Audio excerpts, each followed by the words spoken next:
Hello everyone, good morning. কেমন আছো তোমরা সবাই? আশা করছি সবাই খুব ভালো আছো। হাজব্যান্ডের নতুন পোস্টিংয়ের সুবাদে আমরা এখন যেখানে আছি সেখান থেকে একটা বৃষ্টি ভেজা সকালে থেকে তোমাদের ভিডিওটা শুরু করছি। আশা করছি তোমাদের ভিডিওটা ভালো লাগবে। ভালো লাগলে অবশ্যই কিন্তু একটা লাইক করো। এখন বেজে গেছে সকাল 6:30টার মতো, আর হাজব্যান্ডের একটা মিটিং আছে, ওই যেতে হবে ওকে প্রায় 2 ঘন্টা ট্রাভেল করে। তো সেই জন্য সকাল সকাল ও বেরিয়ে পড়ছে যাতে অফিস টাইমে ঠিকমতো পৌঁছে যেতে পারে। তো আমিও ভাবলাম যে ও বেরোনোর আগে আমি স্নান পুজোটা সেরে নিই। এখনও কিন্তু নতুন জায়গাটায় আমরা সেভাবে ঘুরে দেখিনি, তাই তোমাদের সাথেও শেয়ার করা হয়নি। কারণ যেদিন থেকে এসেছি সেদিন থেকে বৃষ্টি কমবার তো নামমাত্রই নিচ্ছে না, তাই কি করে আর বেরোবো বলো। আর সত্যি কথা বলতে এখনও কিন্তু ঘর বাড়ি সেভাবে গোছানো হয়নি। একে একে জিনিস কেনা হচ্ছে আর একটু একটু করে গোছানো। প্রথম দিন এসেই যেটা করেছি সবার আগে সেটা হচ্ছে আমারই ঠাকুরের জায়গাটা তৈরি করে নিয়েছি। কারণ ঘরে নিজেরা থাকবো আর ঠাকুরকে রাখবো না, সেটা কিন্তু ভালো লাগে না। ও বেরোনোর আগে আগে আমার কিন্তু পুজো হয়ে গেল। আর দেখো সকাল সকাল পুজো দিয়ে মনটা একদম ফ্রেশ হয়ে যায়, এত ভালো লাগে। আর বাইরেরও বৃষ্টি ভেজা সকালটা কিন্তু দেখতে ভীষণ মিষ্টি লাগছে। তাই তোমাদেরকেও ভাবলাম একটু জানলা থেকে আমার দোতলার ঘর থেকে তোমাদের সাথে একটু শেয়ার করে নিই। আর নিচে নেমে দেখি যে সোমো রেডি হয়ে গেছে। রেডি হয়ে কিন্তু ও চা বিস্কুট খেয়ে বেরিয়ে পড়েছে। ব্রেকফাস্ট করার কথা বললাম, কিন্তু ও বললো যে না, আমি রাস্তায় করে নেবো। বৃষ্টি মাথায় নিয়েই কিন্তু দুগ্গা দুগ্গা করে সময় পেরিয়ে গেল। আর এই পাশে আমি চলে আসবো এবার কিছু সংসারে ছোটো মোটো কাজ করতে, কারণ ওই যে বললাম মেয়ে এখনও ঘুমোচ্ছে। আর দেখো প্রথমেই কিন্তু কালকে যে কাপড়গুলো কেচে নিয়েছিলাম সেগুলো প্রায় ওই মোটামুটি শুকিয়েছে, 2-3 দিন মিলিয়ে শুকিয়ে গেছে। তো ভাবলাম সেগুলোকে কিন্তু একটু গুছিয়ে রাখি।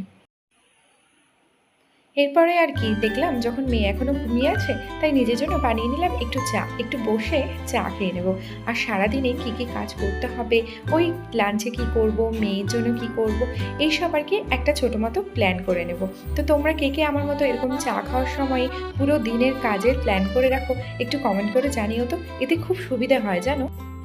আর ওই যে শুধুমাত্র যে সংসারে কাজ আছে তা না, সংসারের কাজের পাশাপাশি এই সংসারটিকে নতুনভাবে গুছিয়েও কিন্তু নিতে হচ্ছে। তো সেইটাও কিন্তু কাজ আছে, সেই জন্য কিন্তু একটা প্ল্যানিংয়ের খুব দরকার। আর মেয়ে ঘুমিয়েছিল ওপাশে, আমি কিন্তু এপাশে রান্নাটাও শুরু করে নিয়েছি।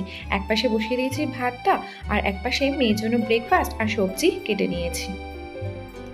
এটা করতে করতেই দেখো আমার সোনামা কিন্তু উঠে গেছে।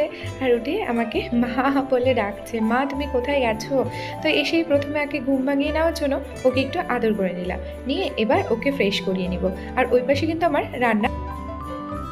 সকাল থেকে আমার সোনা মায়ের এই মিষ্টি হাসিটা দেখার জন্য আমি কখন থেকে অপেক্ষা করেছিলাম। প্রতিটা মায়ের মনে হয় এমনটাই হয়, যতক্ষণ বাচ্চা ওঠে না ততক্ষণ মনে হয় কখন উঠবে, সময় কাটছে না, কোনো কাজই নেই। আর যখন উঠে যায় তখন মনে হয় আরেকটু ঘুমোলেই নিশ্চয়ই ভালো হতো, আমার কাজটা আর একটু এগিয়ে যেত। ওকে দেখো মুখ ধুইয়ে ভালোভাবে ফ্রেশ করিয়ে নিয়ে একটু জল খাইয়ে দেবো। আর তারপরে ওর জন্য তো ব্রেকফাস্ট বানিয়েছিলাম, আজকে ওর জন্য ব্রেকফাস্ট বানিয়েছিলাম ওটস অমলেট। আজকে কিন্তু তোমাদের সাথে আর রান্না বান্না কিছু শেয়ার করছি না। এখন ঘড়িতে বাজে ওই 12:30 মতো। আমার সমস্ত কাজ কমপ্লিট, মেয়েকেও স্নান করে দিয়েছি। ওই যে দেখো সব খেলনা পাতে ছড়িয়ে নিয়ে এখানে খেলছে। আর এটা ওপরের ঘরে চলে এসেছি। এখনও ওপরের ঘরটা সেভাবে গোছানো হয়নি, কারণ কিছুদিনই হয়েছে আমাদের এখানে আসা। আর এই যে জামা কাপড় সব এখানে নিয়েছি, কারণ এখনও বৃষ্টি হয়ে যাচ্ছে জানো। যেদিন থেকে আমরা এখানে এসেছি সেদিন থেকে বৃষ্টি পেয়ে যাচ্ছি। হ্যাঁ, মাঝখানে একটা দিন ওই বিকেলের দিকে 1-2 ঘন্টার জন্য একটুখানি সূর্যের আলো দেখতে পেয়েছিলাম, কিন্তু তারপর থেকে ওই মেঘলা মেঘাচ্ছন্ন আকাশ আর বৃষ্টি। জানি না কবে আকাশ পরিষ্কার হবে। চলো এবার লাঞ্চ করে নেবো একটু পরে, মেয়েকে আগে খাইয়ে নিয়ে তারপরে আমরা খাওয়া দাওয়া করবো।